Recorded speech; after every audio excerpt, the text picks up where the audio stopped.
വോട്ടവകാശമില്ലെങ്കിലും രാജ്യം ആര് ഭരിക്കുമെന്നറിയാനുള്ള ആകാംക്ഷയിലായിരുന്നു ഗൾഫിലെ പ്രവാസികൾ. ഇന്ന് രാവിലെ പ്രവൃത്തി ദിനമായിട്ട് പോലും വിവിധയിടങ്ങളിൽ ഒരുക്കിയ ബിഗ് സ്ക്രീനുകൾക്ക് മുന്നിൽ അവർ ഒത്തുകൂടി. വളരുമെന്ന് ഭയന്ന വർഗീയ രാഷ്ട്രീയത്തിന് തിരിച്ചടിയേറ്റതിന്റെ ആഹ്ലാദം പ്രവാസികൾ പങ്കുവച്ചു.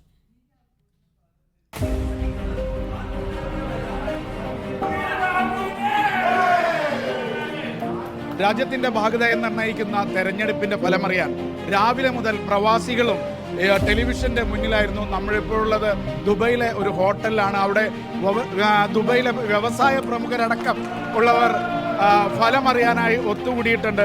ഇതുവരെയുള്ള വിവരങ്ങൾ വെച്ചിട്ട് എങ്ങനെയാണ് ഈ തെരഞ്ഞെടുപ്പിനെ കാണുന്നത്? ലോക കേരള സഭ അംഗമാണ് ലൈജു ആണ് നമ്മുടെ ഒപ്പം ഉള്ളത്. എക്സിറ്റ് പോളിൽ തികച്ചും അത് തള്ളിക്കൊണ്ട് തന്നെയാണ്, അത് തീരെ ശ്രദ്ധിക്കാതെ എന്തായാലും ഇവിടെ വരണമെന്നും കൂടണമെന്നും ഇതുപോലെ ഒരു റിസൾട്ട് തന്നെയാണ് നമ്മൾ പ്രതീക്ഷിച്ചത്. നമ്മൾ ഇത്ര ദൂരെയാണെങ്കിലും നമ്മുടെ പ്രവാസികളുടെ ഉത്കണ്ഠ, ഇന്ത്യയുടെ ഭാവിയെക്കുറിച്ചുള്ള ഉത്കണ്ഠയാണ്. കൂടാതെ ഇതിനകത്ത് വേറെ ഒന്ന് പ്രത്യേകം ശ്രദ്ധിക്കേണ്ട കാര്യം, നമ്മൾ കുറേ കാലമായി പറഞ്ഞുകൊണ്ടിരിക്കുന്ന പ്രവാസികൾക്ക് നമ്മളുടെ വോട്ടവകാശം നടത്താൻ ഇതുവരെ കഴിഞ്ഞിട്ടില്ല. ഈ ഒരു സന്ദർഭത്തിൽ ഞാൻ അത് ഒരു മെസ്സേജായിട്ട് പറയാനും അത് വേണ്ട രീതിയിൽ എത്തണമെന്നും ആഗ്രഹിക്കുകയാണ് വേണ്ട അതോറിറ്റിയുടെ. ഈ ഒരു മാധ്യമത്തിൽ മുന്നോട്ട് പോവുകയാണെങ്കിൽ അടുത്ത 5 വർഷത്തിനുള്ളിൽ തന്നെ തിരിച്ച് നമ്മുടെ ഒരു മതേതര ഭാരതത്തിൽ നല്ലൊരു ഭരണം കാഴ്ചവെക്കാൻ ഒരു ഇന്ത്യ മുന്നണി പോലുള്ള കാര്യങ്ങൾക്ക് കഴിയുമെന്നുള്ള ഒരു ശുഭപ്രതീക്ഷയാണുള്ളത്. തുടങ്ങിയ സമയത്ത് വളരെ നിരാശയോട് കൂടിയിട്ടായിരിക്കാം ഒരുപക്ഷെ നമ്മൾ ആദ്യം ഇവിടെ വന്നത്. പക്ഷേ കുറച്ച് കഴിഞ്ഞപ്പോൾ നമുക്ക് നമ്മുടെ ഇന്ത്യൻ ജനാധിപത്യത്തെ കുറിച്ചിട്ടുള്ളൊരു വിശ്വാസം, അതായത് ഇന്ത്യൻ ജനതയ്ക്ക് ഈ പറയുന്ന മതവിദ്വേഷങ്ങളോ അതല്ലെങ്കിൽ ഏതെങ്കിലും ഈ ഫേക്ക് ന്യൂസുകളൊക്കെ കേട്ട് അതൊന്നുമല്ല, വോട്ട് ചെയ്യാൻ ചെന്നപ്പോൾ അവർ വ്യക്തമായ ഒരു ധാരണയോട് കൂടിയാണ് വോട്ട് ചെയ്തിട്ടുള്ളത്. കാരണം അവർക്കറിയാം ഇവിടുത്തെ പ്രധാന പ്രശ്നങ്ങൾ മതവും അതിനേക്കാൾ കൂടുതൽ ജീവിതത്തിൽ വരുന്ന എല്ലാ കാര്യങ്ങളും, അതായത് എനിക്ക് കിട്ടുന്ന ഭക്ഷണം അല്ലെങ്കിൽ എനിക്ക് കിട്ടേണ്ട തുണി, അത്തരം സാധാരണ ജനങ്ങൾക്ക് അനുഭവിക്കുന്ന പ്രയാസങ്ങളെ എത്രത്തോളം അവർ സ്വയം മനസ്സിലാക്കിക്കൊണ്ട് ഒരു അതായത് വലിയ ഒരു ഇലക്ഷൻ വരുന്നു, അതിന് ഇത് മാത്രമാണ്, ഈ ഒരൊറ്റ അവസരം മാത്രം ഉപയോഗപ്പെടുത്തിക്കൊണ്ട് വേണം ഇതിനൊരു മറുപടി കൊടുക്കാമെന്നുള്ളത് മാത്രമേ പറയുള്ളൂ. ആര് ജയിക്കുന്നു ആര് തോക്കുന്നു എന്നുള്ള ഇവിടുത്തെ പ്രശ്നമല്ല. പക്ഷെ നല്ലൊരു പ്രതിപക്ഷം ഉണ്ടാകും. അറ്റ്ലീസ്റ്റ് ഇന്നത്തെ ഭരണത്തിനെതിരായിട്ട് നല്ലൊരു പ്രതിപക്ഷമുണ്ട്. ഇല്ലായിരുന്ന ഒന്നായിരുന്നു നല്ല പ്രതിപക്ഷം. നല്ല പ്രതിപക്ഷമോ നല്ല ഒരു അപ്പം നല്ലൊരു ഭരണം ഉണ്ടാവും നമുക്ക് വിശ്വസിക്കാം. ഇന്ത്യൻ ജനാധിപത്യവും മതേതരത്വവും ഒരിക്കലും മരിക്കില്ല എന്ന് ഇന്ത്യൻ ജനത ഒരിക്കൽ കൂടി തെളിയിച്ചിരിക്കുന്നു. ഒന്ന്. രണ്ടാമത്, വെറുപ്പിൻ്റെ കമ്പോളത്തിൽ രാഹുൽ ഗാന്ധി സ്നേഹത്തിൻ്റെ കട തുറന്നിരിക്കുന്നു. അത് വലിയ പ്രത്യാശ നൽകുന്നു.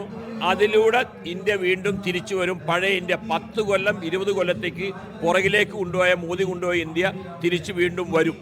അതാണ് എൻ്റെ സംശയം. പറയാവുന്നത് ഡെമോക്രസിയുടെ ഒരു വലിയ വിജയമാണ്. നമ്മളുടെ പ്രതീക്ഷ, ജനങ്ങളെ മനസ്സിലിരിപ്പ് നമുക്ക് ആർക്കും അറിയാൻ പറ്റില്ല. ഒരു എക്സിറ്റ് പോളിൽ അത് മാറ്റാൻ പറ്റില്ല. അപ്പോൾ നമ്മുടെ നാടിൻ്റെ ആ പൈതൃകവും സംസ്കാരവും ഒക്കെ നിലനിർത്തുന്ന ആ എല്ലാ വിഭാഗ ആൾക്കാർക്കും സുരക്ഷിതമായി സമാധാനപരമായ ഐക്യത്തോടെ ജീവിക്കാൻ പറ്റുന്ന ഒരു ഭരണം നമ്മൾ വരണം. അപ്പോൾ നമ്മളെ ഒരു ഡയറക്ഷൻ ഒരു ഡിക്റ്റേറ്റർഷിപ്പിലേക്കോ ഏകാധിപത്യത്തിലേക്കോ പോകുന്നതിൽ നിന്ന് ഇതൊരു വലിയ തിരിച്ചുവരവായി ഇതിനെ മാറ്റും. അത് നമ്മുടെ നാടിന് ഗുണം ചെയ്യും. ഉറപ്പായിട്ടും നാളത്തെ ഇന്ത്യക്ക് നമുക്ക് വൻ പ്രതീക്ഷ നൽകും. വളരെ ആവേശകരമായ ഒരു കാര്യത്തിലേക്കാണ് കാര്യങ്ങൾ നീങ്ങുന്നത്. നമ്മളെ എല്ലാ പ്രതീക്ഷകളെയും തെറ്റിച്ചുകൊണ്ട് കോൺഗ്രസ് നമ്മളെ കൂടുതൽ നല്ല നിലയിലേക്ക് വന്നിട്ടുണ്ട് എന്നാണ് എനിക്ക് തോന്നുന്നത്. എക്സിറ്റ് പോളുകൾ വെറും ഒരു മീഡിയ ഹൈപ്പായിരുന്നു. എൻ്റെ അഭിപ്രായത്തിൽ ഇതൊരു ഏകദേശം ഒരു ടൈറ്റ് ക്ലോസ് കോൺടാക്റ്റിലേക്ക് നീങ്ങും. അനദർ 1 hour ഇത് നിർണായകമാണ്. ഈ 1 മണിക്കൂറിലൂടെ ഒരു 202 സ്റ്റേറ്റാണ് ഇപ്പം നമ്മളെ പിന്നോട്ടടിച്ചത്. ബീഹാറും ഒറീസയും ഒരു ചെറിയ അളവോളം കർണാടകയും. അതർവൈസ് ഇന്ത്യ മുന്നണി will be 290+. Still we are optimistic.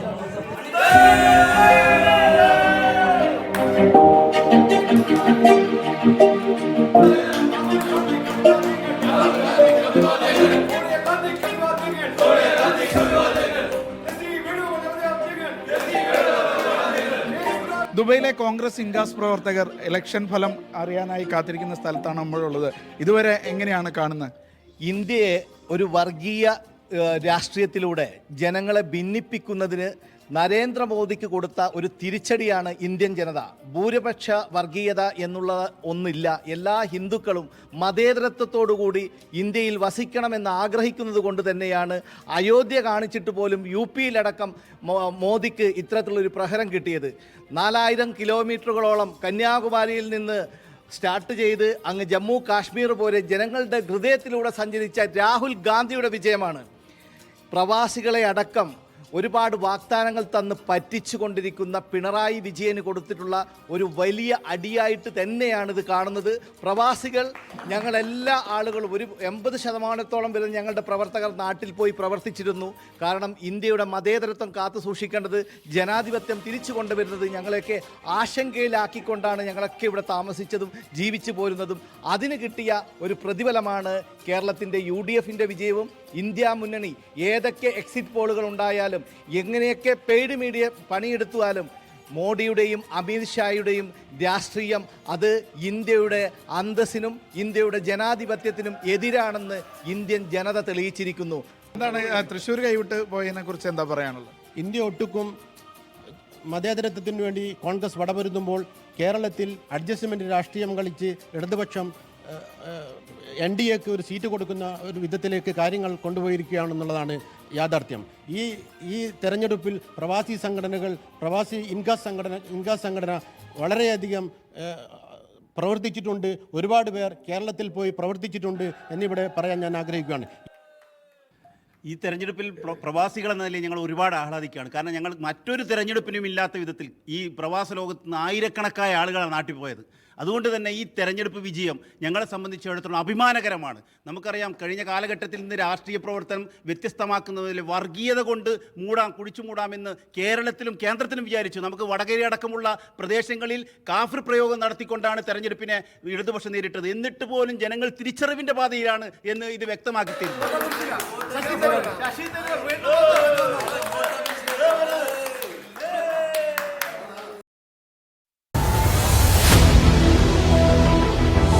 എണ്ണിപ്പറയും ഓരോ വോട്ടും. June 4 media 1-നൊപ്പം.